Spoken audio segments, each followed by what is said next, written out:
Друзья, всем привет! Сегодня 14 сентября, Нижегородская область, город Бор. У нас сильно похолодало, сегодня плюс 13 градусов, а с утра льет дождь. На улице очень холодно, пчелы не вылетают даже из ульев. Ульи у нас, кстати, уже одноэтажные, все вторые корпуса, все магазины давно убраны, все пчеловоды давно уже выпускают видео, выставляют фото, как они качают мед.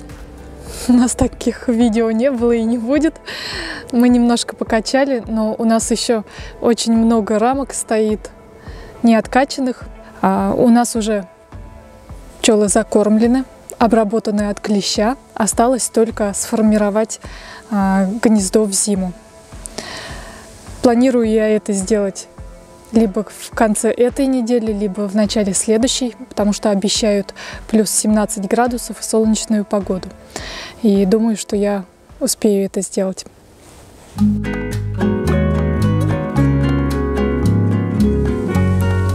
По ряду причин мы на несколько недель вылетели из своих дел, причем не только пчеловодческих, но и во всех других сферах.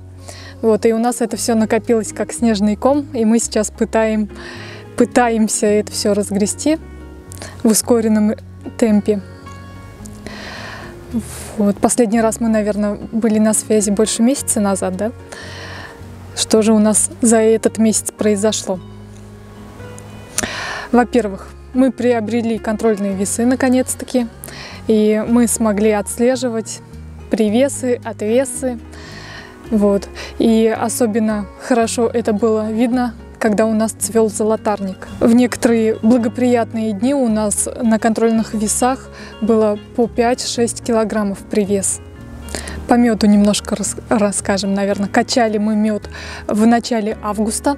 Это тот мед, который был собран в течение всего лета. Накачали мы его примерно около 70 литров. Мы, конечно, не взвешивали, не замеряли, но вот примерно так у нас получилось. И примерно с 10 августа у нас начал цвести золотарник, и у нас начался медосбор именно с этого медоноса.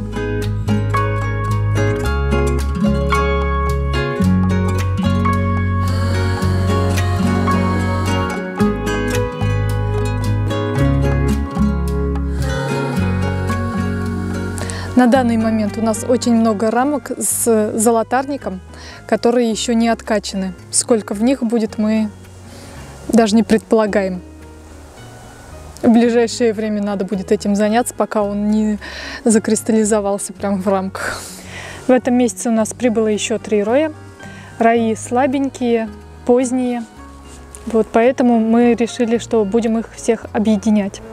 Тем более, что один из раев опять дал нам пищу для размышлений. Там с маткой опять приключилась какая-то неведомая фигня.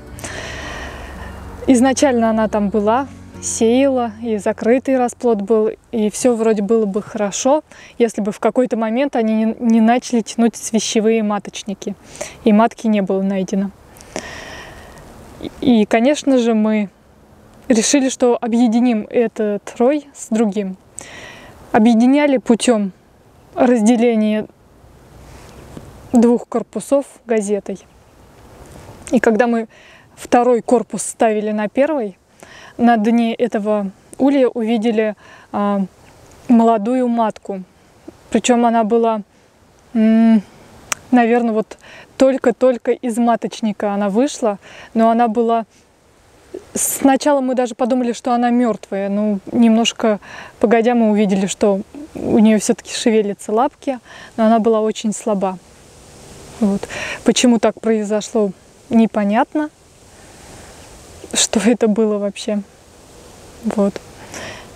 Объединение прошло нормально, сейчас пчелы там взаимодействуют, как это сказать. В общем, пчелы объединились, никакой бойни, ничего там не происходит. В общем, все у них нормально.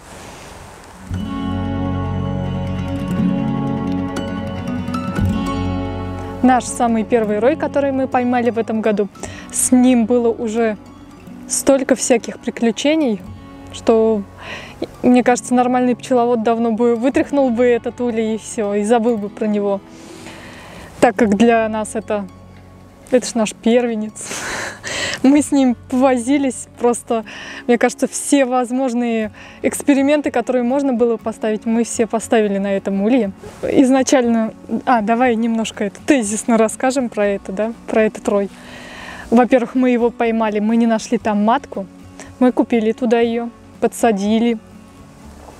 Они ее приняли, она начала сеять, сеяла очень мало, слабо. Мы все ждали, когда же все нормализуется. Подкармливали этот рой, утепляли, в общем, носились с ним по полной. И в один момент мы заметили, что матки нету, тянут опять маточники. Мы уже даже не стали ничего предпринимать, решили посмотреть, что будет. Это уже было начало августа. Вот, вывели они себе новую матку. И сейчас, вот в конце августа, начале сентября, она облеталась и уже сеет. Надеюсь, что с этого момента, с этим злосчастным ульем все уже нормализуется. Хотя, я думаю, что в какой-нибудь поздний рой, вот который у нас еще 2 поздних роя, либо их оба, либо какой-то из них один, мы туда еще подсилим этот рой. Да? Эти раи оба с матками. Посмотрим, какая из них выиграет, что с этим станет вообще.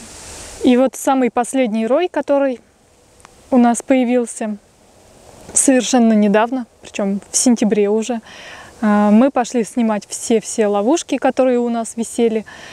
И в одной из ловушек опять сидит рой. Пришлось его забирать, переправлять подальше от пасеки. Вот он у нас отстаивается, скоро переедет сюда, и мы будем куда-нибудь его подселять.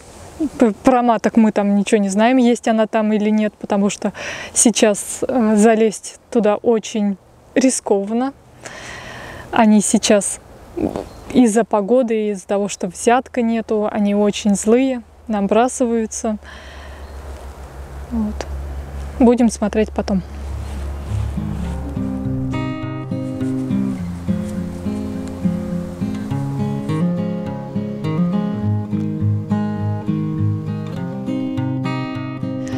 Нас несколько раз спрашивали, сколько меда мы накачали.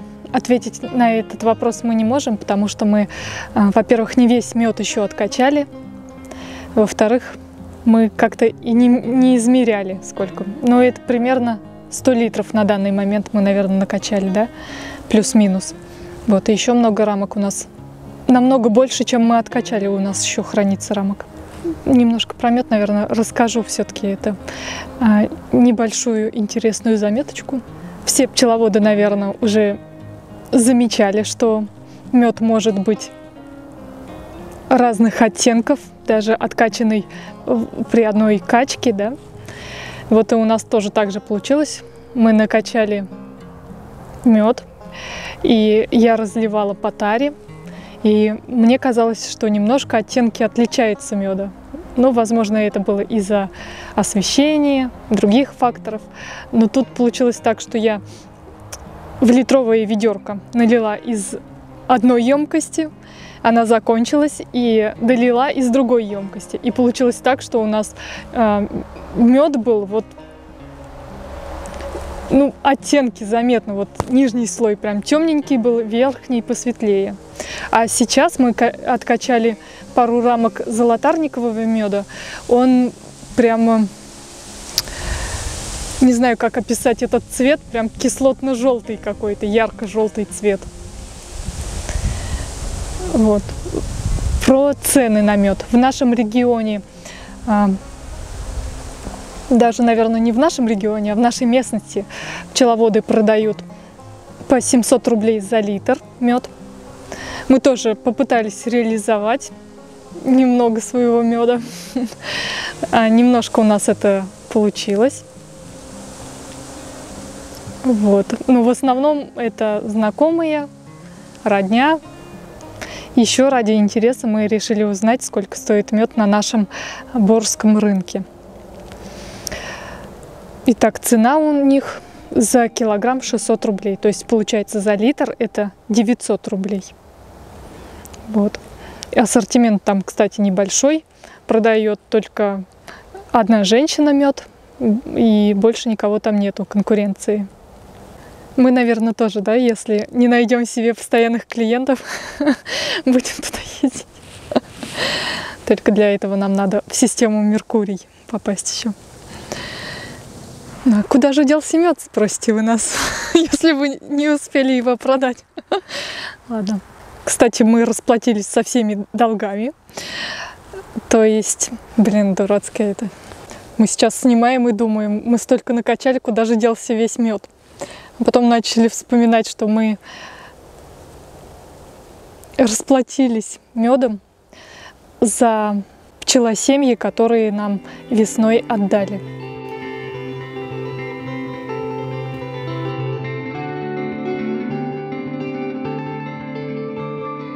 А на этом у нас все. Спасибо вам за просмотр, за обратную связь. Всем пока!